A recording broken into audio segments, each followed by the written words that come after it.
What's up, everyone? Welcome to the 15th episode of this amazing podcast focused on how to get your agency and your business more leads, book more calls, and ultimately close more deals. Justine, Larissa, good afternoon. How are you both doing? Doing good. It's freezing here in Palo Alto where I'm at for the week. Missing Arizona. It's nice and warm there. Yeah, it is definitely a little weird without you being in the state, but Justine, you're visiting us back, so that's hmm exciting to have you back. So Yeah, good to be back in Arizona. absolutely, Justine, what are we talking about today?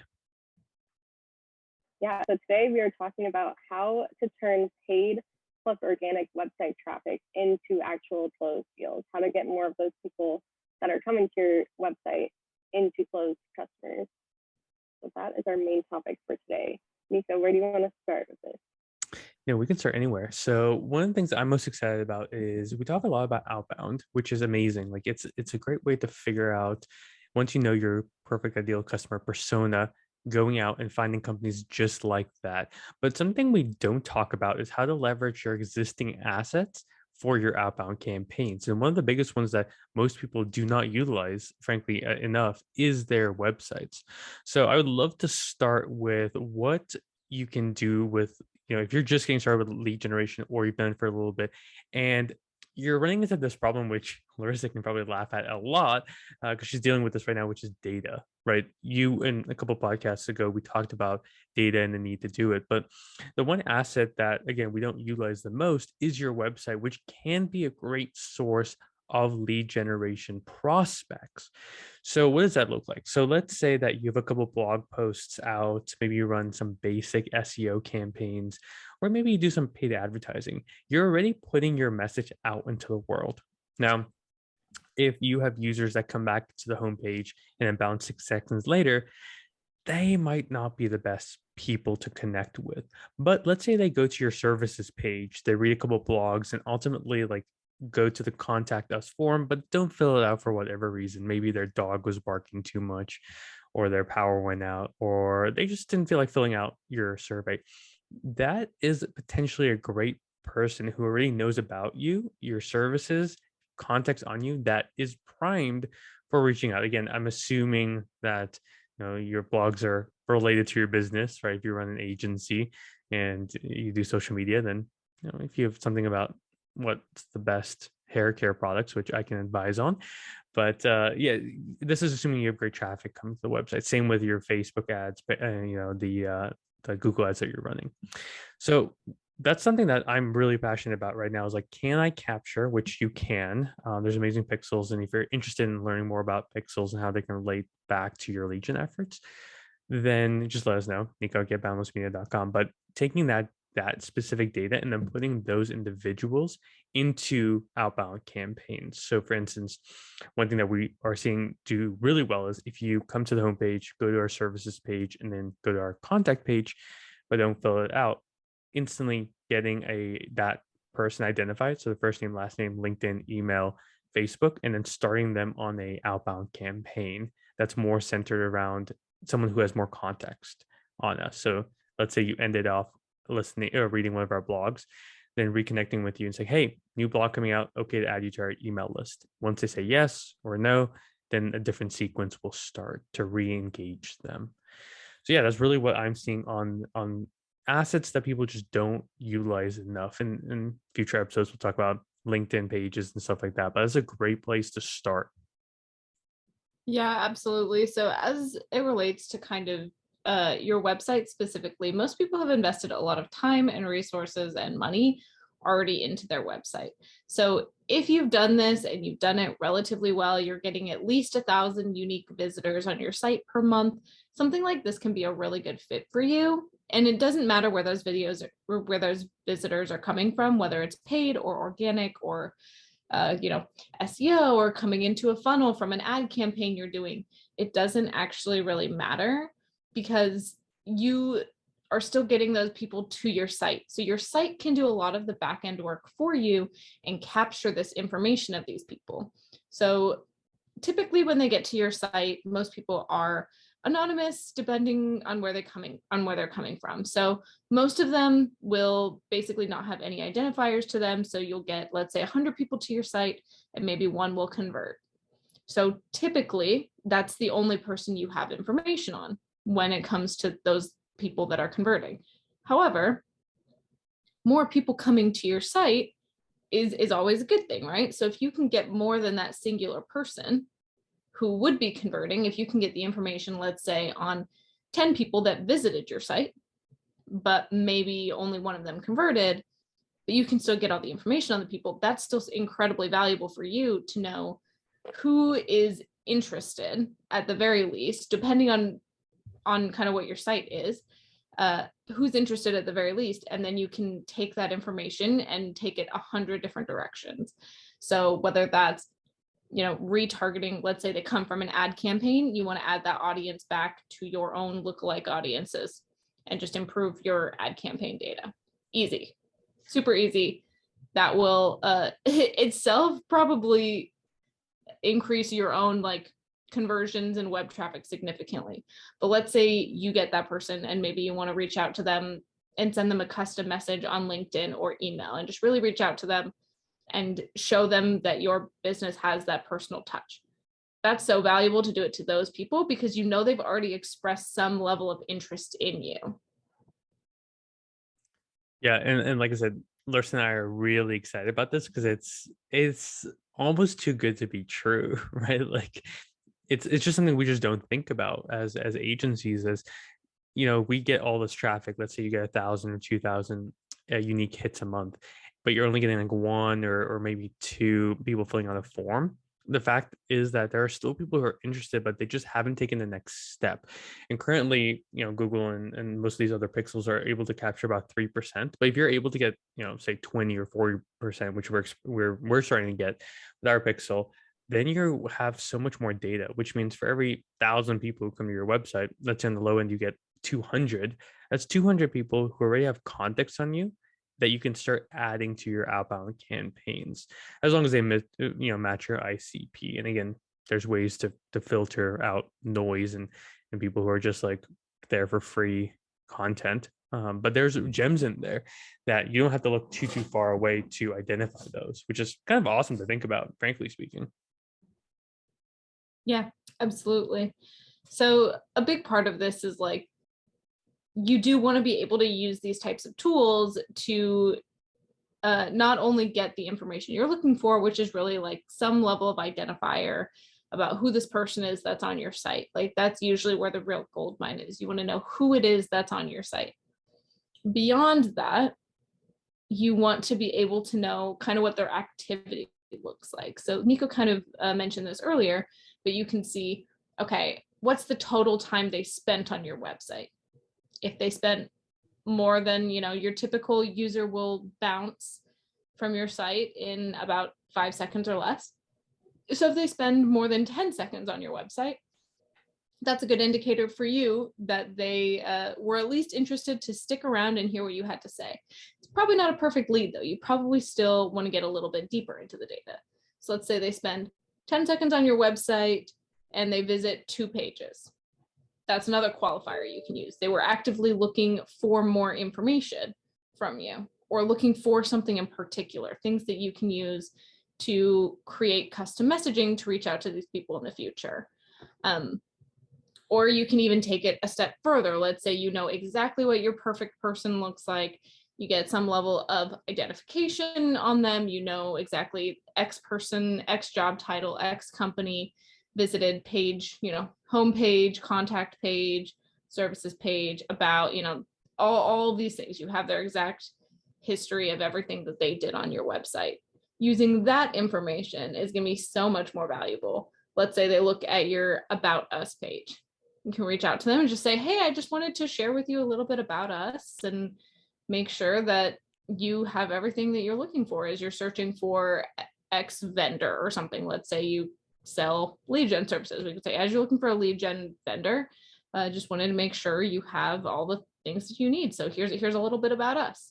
You can give those people those kind of information. I mean, that's a pretty forward approach, but there's a lot of different ways you can take this and you can use it again in advertising campaigns, in cold outbound campaigns, although it's not really a genuine cold outbound campaign because they already have context on you. You can pair the two together, so you can use your advertising campaign to get people to your website, and then use the people on your website that didn't convert for an outbound campaign. And there are so many different combinations of how you can utilize this type of technology to really benefit your outreach. Yeah, absolutely. And the one thing that we're not talking about, just because we do talk a lot about cold outbound, is that you, like Larissa said, you can actually build custom audiences for this. So if you know that every user in, or let's say that you capture users who go to your blog pages or webinar, right? Um, you can actually add them into a specific outbound or advertising campaigns. So in this case, it could be like a Facebook audience or a LinkedIn audience, and then market to those individuals. Let's say the webinar was around, top 5 things to do as a marketing agency to get 3 new clients a month. You can then retarget them with a specific ad to saying, thanks for watching the webinar. Here's a downloadable resource, or speak to someone on our team. So you can actually use this both for warm outreach, right? And advertising retargeting, which is amazing because that's going to bring down your customer acquisition cost, make your ads more, go a little bit more further, right? It's like squeezing all the juice out of the people who are already coming to your website because they're coming there. And listen, if you're a B2B company, I know very few people who on their free time, on their leisure time, look up B2B businesses and what they do for fun. So that's gonna be my take there. But it's very interesting that there are these gold mine opportunities that us as marketers sometimes just forget about, right? We spend so much time worrying about inbound and not focus on retargeting or outbound from the people who are coming to our website. Yeah, the name of the game here is really, if somebody's interested in you, you want to keep them interested in you until you can convert them. Yeah, it's something that early on I was learning a lot about, and my coaches would always talk to me about like no is only a no when someone says no. Before that, they're an opportunity. So, and even no's can sometimes be yeses, but that's a conversation for another podcast. Justine, we've gone all over the place, and I think we're still on the agenda. Are we missing anything in regards to this? Yeah, I was just going to ask, like, what's the process for this? How do we do this, or how can we help people do this? Yeah, that's a great question. So first off, this is really only, I mean, my minimum is usually 1,000 unique visitors, but let's say you have 500.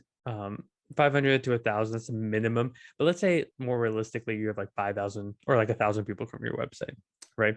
You need to figure out like who is this person, and Google Analytics is a really good tool to do that. But if everyone's going to a blog post that you posted 3 years ago and has nothing related to your services, then this might not be a great strategy. But assuming that you have 1,000 people who are coming to blogs, content, homepage, or from your ads, then you need to find a pixel that works for that. So we have our own pixel that identifies first name, last name, email, LinkedIn, Facebook.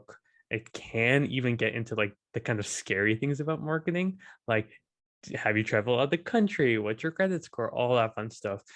So if you really are a data nerd, like let us know, Nika at getbalancemedia.com. I'd love to show you that. But identify the pixel that works. And there are other competitors out there, but like get the pixel right. And if you want a free trial, just let me know. We go on, get you some leads, and you'll see how cool it is. But now that you have the pixel, you want to identify the workflow, right? Do you want to use this data for retargeting through ads or organic, right? For ads, it's pretty simple. Get this shot into an Excel or get this shot into some type of database that you can then put that into your advertising platform. So you can build lookalike audiences on Facebook or run ad campaigns from them, or likewise with LinkedIn, right? Like you can send this directly and build a persona on LinkedIn. For organic, then you want to figure out what is the mechanism that we want to use. So if we have their Facebook, LinkedIn, email, what medium would be best to contact these individuals from? So what I always say, stick with the basics for B2B. LinkedIn email is a great way to go. If you don't have their LinkedIn, sometimes it's just easier to default into email, right? But again, you want to shoot it into a database, go high level, Airtable, Sheets, and then from there, make sure that it's formatted correctly.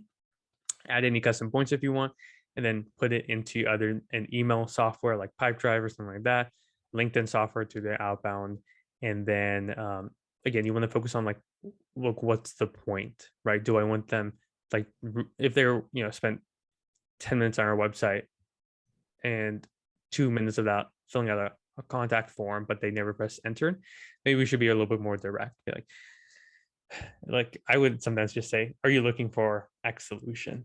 Right. If they're on your social media page before and went to your contact page, like, are you looking for help with social media? Like simple campaigns like that.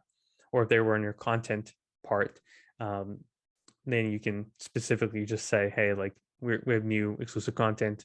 Can I add you to your email list? Once they say yes, then start asking a little bit more about, okay, awesome, you're added. What value can I share right now? That's kind of there's so many different strategies, but like that's kind of like the high level. So get a pixel installed, let us know, we can add one for you for free. No, not a big deal. Figure out what is the platform that you're going to leverage: email, LinkedIn, Facebook, all that fun stuff. And then what are you going to tell them to do? What's your call to action? What's the message?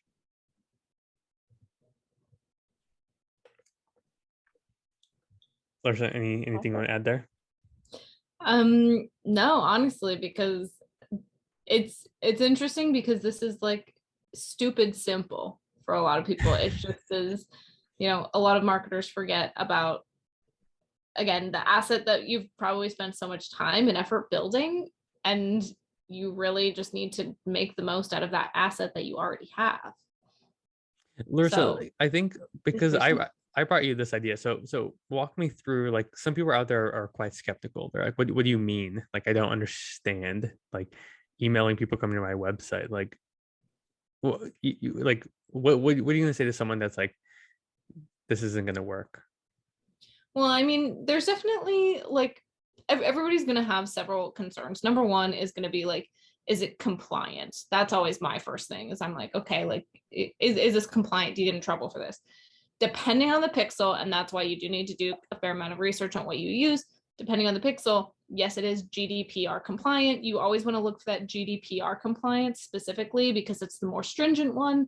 And then if other compliance rules get updated, whatever, as long as you're meeting that GDPR compliance, then you're golden. That's all. That's pretty much what you need to make sure that everything is above board. Because like Nico was saying, you can get some pretty scary information, or what some people might consider scary information, on a lot of the users on your website. You want to make sure you're treating that data with care and making sure that you're not being reckless with it. Essentially, it is valuable information and it is things that people really care about. So always look for that GDPR compliance, because that is going to basically ensure that you're treating the data with a certain level of care at a minimum. Next thing you really want to do is just, again, have an understanding of what the strategy is and where these visitors are coming from. So understanding where they're coming from is probably a really important piece, because if you are running ad campaigns and you know that like X amount of people, out of 100 people that visit your site, 70% of them come from an ad campaign. Well, that's a really good indicator to you that these people might be good to retarget in another ad campaign because it was effective to get them there. Or if you're skeptical about maybe reaching out to them directly, it's good to keep in mind that like these are the people that have already expressed interest in you by perusing your site, by engaging with your content, by seeking a higher level of interest and indulgence in what you offer. So did that answer your question, Nika? I think so. Just because, like, listen, I was very gun ho about trying this as soon as possible, but way to go. Do a lot of digging on what makes sense and how, frankly, we can get an ROI from this. That was my biggest thing, is like, how do we make money from this? How can we help more people and serve more people? So it was interesting to start down this rabbit hole. Now that we're implementing it, we're starting to roll it out with clients too, and it's crazy what can happen with a simple pixel and then using that data for outbound campaigns specifically. So, Justine, what other questions do you have? I think that answered all of my questions. Wow. So any closing thoughts? If you guys have any? Yeah, it really, like, for me, this is one tool in your toolkit. right? So if you're not getting like 500 or 1,000 unique people at least, like this is probably not a tool or a strategy that you should 100% focus on.